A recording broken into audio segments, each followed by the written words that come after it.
Friends, welcome to Shri classes. This is Saurabh Sharma और हम अगला रूट का वीडियो लेके हाजिर हैं। तो रूट के वीडियो में सबसे पहला क्या है? फोबिया। तो देखिए, याद रखना है फोबिया के बारे में थोड़ा सा आपको बता दूं। फोबिया का मतलब डर जरूर होता है, लेकिन डर का मतलब एक ऐसा डर जो झूठा होता है, जिसमें सच का कोई मतलब नहीं है। कई बार वर्ड्स में डिफरेंस होता है, लेकिन हम ये अगली वीडियो में चर्चा करेंगे। अभी के लिए हमें यही डिस्कस करना है। जैसे उदाहरण के लिए एक बोल्ड होता है, इसका मतलब भी बहादुर है, और ब्रेव का मतलब भी बहादुर होता है छात्रों। लेकिन ब्रेव युद्ध के मैदान में जो बहादुरी दिखाता है उसको बोला जाता है। लेकिन दूसरी ओर बात करें बोल्ड की, तो बोल्ड का मतलब है जो बोलने में बहादुर होता है, बोलने से न डरे। तो बहादुर तो दोनों हैं। ठीक उसी तरीके से फेयर का मतलब भी डरना होता है, और दूसरी ओर फोबिया का मतलब भी डर से होता है। लेकिन फोबिया एक ऐसा डर जो झूठा है, जिसमें वास्तविक काल्पनिक है। जैसे किसी को पानी से डर लगता है, तो पानी से डरने वाली कोई बात ही नहीं है, उसी को बोला जाता है हाइड्रोफोबिया। तो इसी सीरीज को हम आगे बढ़ाते हुए देखते हैं। पहला हमारे पास वर्ड क्या है? रूट। फोबिया। फोबिया का मतलब किससे होता है? डर से। अब जहां कहीं भी फोबिया लिखा हुआ आ जाए, आप समझ लीजिएगा डर की बात चल रही है। अब देखिए उससे बनने वाले वर्ड हैं। पहला वर्ड है इसी क्रम में एक्रोफोबिया। तो छात्रों, एक्रो का मतलब होता है ऊंचाई से, और फोबिया का मतलब होता है डर से। तो जो लोग ऊंचाई से डरते हैं, जो ऊंचाई से जो डर है जिसको, उसको हम क्या कहते हैं? एक्रोफोबिया के नाम से जानते हैं। बहुत लोगों को लगता है, कई बार हमें लगता है ऊंचाई से डर, तो दैट इज कॉल्ड एक्रोफोबिया। और देखिएगा अगला वर्ड है एरोफोबिया। एरो का मतलब हवा से होता है, इसी से वर्ड बना एरोप्लेन। तो एरो का मतलब हवा, और फोबिया का मतलब डर। हवा से जिसको डर लगता है उसको क्या बोलते हैं? एरोफोबिया बोला जाता है। दूसरी अगली बात है एंग्लोफोबिया। तो एंग्लो का मतलब किससे होता है? अंग्रेजी से होता है। जैसे इसी से वर्ड एंग्लो वैदिक पीरियड होता है। बहुत सारे आप पढ़ेंगे, इंग्लिश वर्ड भी यहीं से आया था। मैं इसमें कभी डिस्कस करूंगा। तो एंग्लोफोबिया का मतलब क्या हुआ? अंग्रेजी से डर। जैसे कई बार लगता है छात्रों को जो पढ़ रहे हैं, अंग्रेजी से बिल्कुल डरने वाली बात नहीं है। It's not a bug there, it's a very easy thing. I think और हम बस इसको समझने की जरूरत है, जिस तरीके से पढ़ना चाहिए। जैसे आप जो शब्द पढ़ रहे हैं, तो डरने वाली क्या बात है? अब आप एक वर्ड याद करेंगे, इससे सैकड़ों याद हो जाते हैं आपको, इससे ये फायदा होगा। तो वरना एक वर्ड तो आप बुक से भी पढ़ सकते हैं।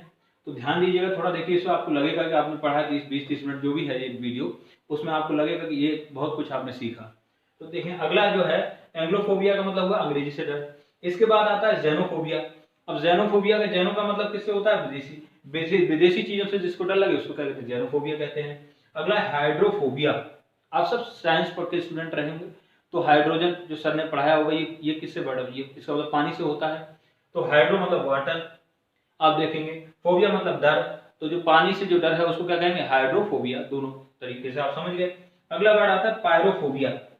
दोस्तों ये भी याद रखिएगा, पायरो का मतलब होता है आग से, फायर से। अब पायरोफोबिया का मतलब क्या हुआ? आग से लगने वाला डर जो होता है वो पायरोफोबिया कहलाता है। और लास्ट इसी सीरीज में है लोगोफोबिया। ये वर्ड खूब पूछा जाता है, लोगोफोबिया।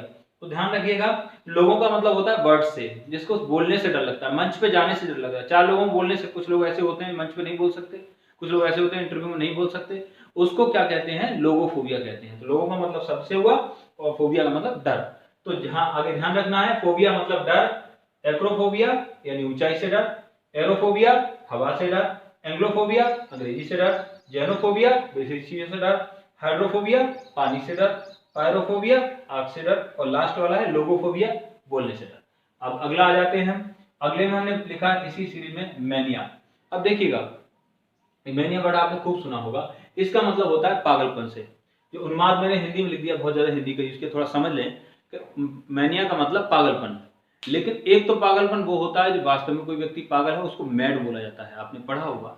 एक क्रेजी भी बोला जाता है। एक ऐसा पागलपन, ये एक ऐसा पागलपन है जिसमें हम भूल जाते हैं। थोड़ी देर के लिए मैं कह सकता हूँ क्रिकेट के प्रति मुझे पागलपन है, लेकिन उसमें वो पागलपन की स्थिति ऐसी पहुंच जाती है, इतना प्रेम बढ़ जाता है कि उसमें खाना भी भूल जाते हैं, पढ़ना भी भूल जाते हैं। तो that is called phobia, sorry mania. Mania का मतलब किसी चीज के प्रति इतना लगाव हो जाना कि हम पागलपन की स्थिति में पहुंच जाए, दैट इज कॉल्ड मैनिया। अब देखिए इससे बनने वाले वर्ड, जैसे पहला वर्ड है क्लेप्टोमेनिया। अब देखिए क्लेप्टो का मतलब चोरी से होता है, रूट वर्ड जहां आएगा। कुछ लोगों को आदत है चोरी की, गन्ना खाएंगे एक में से तोड़ के, तो वो चोरी से ही कुछ भी उनको चोरी करनी है। पेन स्कूल में कभी पढ़े होते हैं, तो अपना पेन कभी नहीं खरीदना। तो दैट इज कॉल्ड क्लेप्टोमेनिया, यानी चोरी के प्रति सनक, चोरी के प्रति लगाव, चोरी के प्रति उन्माद, एडिक्शन इंग्लिश में बोले तो दैट इज कॉल्ड क्लेप्टोमेनिया। अगला आ जाता है, आपने अभी पढ़ा लोगोमेनिया। ये वर्ड क्लेप्टोमेनिया ध्यान रखना बहुत इंपॉर्टेंट है, ये पूछा जाता है, कई बार आ चुका है। क्लेप्टोमेनिया चोरी के प्रति एडिक्शन, उन्माद।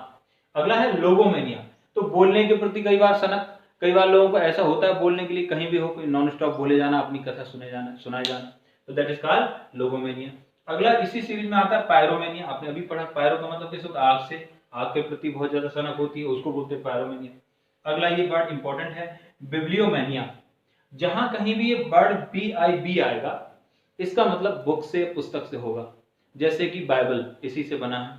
तो आप समझ सकते हैं आप बिब्लियोमेनिया का क्या हुआ, पुस्तक के प्रति सनक। बहुत ज्यादा कोई लोग ऐसे होते हैं, कुछ लोग जो बुक से उनको बहुत ज्यादा लगाव होता है, तो वही क्या कहलाता है, बिब्लियोमेनिया। बिब्लियोफोबिया भी बन जाएगा, पुस्तकों से डर, बिब्लियोफोबिया बुक से डर लगता है। तो आजकल के स्टूडेंट जैसे टिकटॉक उतना पसंद है, उसको पूरे दिन टिकटॉक पे टाइम बिता सकता है, लेकिन किताब पे उसको 1 घंटा मुश्किल हो जाता है। तो बिब्लियोमेनिया का मतलब क्या हुआ, पुस्तक के प्रति लगाव। अगला आ जाएगा डिस्पोमेनिया।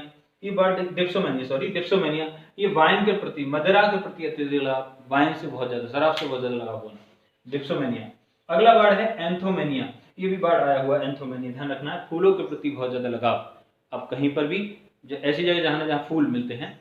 और दूसरा आ जाता है, लास्ट वर्ड है प्लूटोमेनिया, धनी बनने के प्रति बहुत ज्यादा सनक, पैसे वाले होने की सनक, दैट इज कॉल्ड प्लूटोमेनिया। तो ये वर्ड थे वो मैनिया से रिलेटेड। मैनिया का मतलब मैंने बताया, बहुत ज्यादा लगाव, उन्माद, प्रेम, एडिक्शन होना। अब क्लेप्टोमेनिया, चोरी के प्रति बहुत ज्यादा लगाव। लोगोमेनिया, बोलने के प्रति सनक। पायरोमेनिया, आग के प्रति। अगला बिब्लियोमेनिया, पुस्तक के प्रति सनक। और डिप्सोमेनिया, वाइन आदि। अगला एंथोमेनिया, फूलों के प्रति लगाव।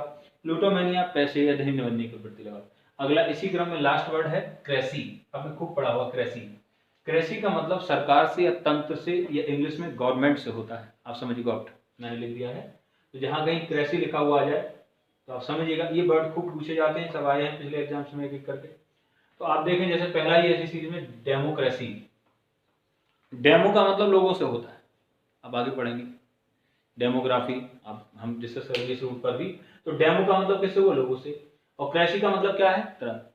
तो डेमोक्रेसी क्या हुआ, लोकतंत्र जिसको कहेंगे हिंदी में, प्रजातंत्र कुछ कह लीजिए, डेमोक्रेसी कहलाता है। Government by the people, you know, government of the people, by the people, to the people, इस तरीके से कुछ है, if I am not wrong. तो डेमोक्रेसी फिलहाल समझिएगा लोकतंत्र या प्रजातंत्र। ऑटोक्रेसी एक तंत्र, ऑटो का मतलब स्वयं से होता है, आगे हम बात करेंगे, ऑटोबायोग्राफी वगैरह हमने बताया था। ऑटोक्रेसी एक तंत्र। अगला है ब्यूरोक्रेसी, ये भी वर्ड खूब आ चुका है। ब्यूरोक्रेसी का मतलब क्या है, नौकरशाही, नौकरों की सरकार, इस तरीके से कह लीजिए, गवर्नमेंट बाय ऑफिशियल्स इंग्लिश में बोले तो, ठीक है, ब्यूरोक्रेसी। अगला आ जाए न्यूक्रेसी। अभी मैंने पिछले वीडियो में जिक्र किया, फिर से बता देता हूं मैं। न्यू का मतलब होता है नए से, जहां कहीं आ जाए न्यू, NEO, दैट मीन्स नया, जैसे न्यूलॉजी, नए शब्दों का प्रयोग करना। तो न्यूक्रेसी का मतलब क्या है, नवीन तंत्र, नए लोगों के द्वारा सरकार, नए जो युवा हैं जिसमें। अगला है प्लूटोक्रेसी, अमीर तंत्र। प्लूटो हमने अभी पढ़ा पीछे, प्लूटो का मतलब क्या हुआ, अमीर से होता है।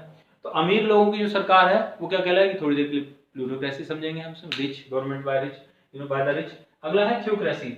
मैंने सबसे पहले जो रूट वर्ड पढ़ा है उसमें बताया था थियो, THEO, इसका मतलब होता है गॉड से, भगवान से। तो थियोक्रेसी का मतलब क्या हुआ, ईश्वर तंत्र, गवर्नमेंट बाय गॉड। अगला है कॉस्मोक्रेसी। कॉस्मो का मतलब विश्व से होता है, हम आगे चर्चा करेंगे वर्ल्ड से। तो कॉस्मोक्रेसी का मतलब क्या हुआ, विश्व तंत्र से। तो इस तरीके से क्रेसी का मतलब सरकार, तंत्र या गवर्नमेंट से होता है। डेमोक्रेसी लोकतंत्र। और अगला है ऑटोक्रेसी एक तंत्र। अगला ब्यूरोक्रेसी नौकरशाही यानी गवर्नमेंट ऑफिशियल्स आ जाएगा। न्यूक्रेसी नवीन तंत्र हो जाएगा। अगला प्लूटोक्रेसी अमीर तंत्र हो जाएगा। ये नवीन तंत्र हुआ न्यूक्रेसी, और ये अमीर तंत्र हुआ। अगला है थियोक्रेसी ईश्वर तंत्र, और लास्ट में है कॉस्मोक्रेसी विश्व तंत्र, विश्व। Thanks for watching this video, that's all.